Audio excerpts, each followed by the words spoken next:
here in Acadiana is Ollie Bear. Atchafalaya Basin has all kinds of wonderful things. They've got old cypress trees, lots of fish and gators, flora, fauna, and owlberry. And owlberry kind of fits in that mix there. However, it is in danger. Cypress forests were being cut down in order to make mulch and chemical waste. But the Atchafalaya Basin Keeper, it's an organization that works to protect it. We're going to send it out to Allie. He's going to talk about their upcoming fundraiser. Hey guys, we are in the Atchafalaya Basin. We're with Dean Wilson, the Basin Keeper, Atchafalaya Basin Keeper. Dean, this is a huge cypress tree. Look at this thing. How old is this tree? Well, we really don't know. Greg Gerard did got somebody, an expert, to estimate some of the age of the trees, and some of them were like over 2,000 years old. Wow. So this tree can be 1,500 years, 2,000 years. We don't really don't know how, because it's hollow. So you cannot count the rings and see how old it is.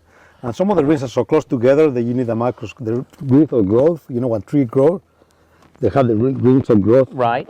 So you count those rings, you need a microscope. That's how close the rings are together. So imagine how long will it take for a tree that big to grow that size. For you to get an idea, these little trees, like that tree over there, is like 140 years old.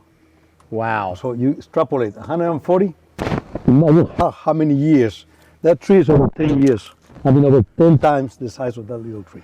Now, Dean, is this considered the cypress swamp that we're in right now? Cypress swamp, yeah. Cypress tupelo swamp. It still has some tupelo. And so at one time, before you got involved, they were just cutting all these things down. Yeah, they was cutting the trees down to make cypress mulch.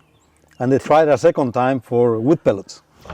Now, that's amazing to think about, because you think mulch, you know, we're gonna cut down 2,000-year-old trees for mulch.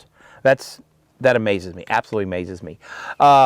So I was trying to get a beat on where we are in relation to cities and land. About where are we in relation to like Baton Rouge or Plaquemine and all that? Okay, we like southwest of Baton Rouge, and you go in a straight east line from here, it will be a little village of Valle Sorrel. Okay, Valle Sorrel. And you do swamp tours. You have tours out here. I have a swamp tour company. My son do most of the tours. Also, he offers guided canoe and kayak tours.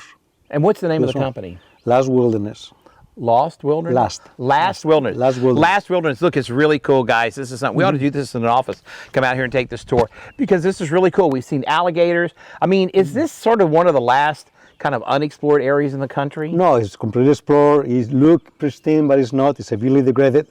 If you look that way, you can see the dirt.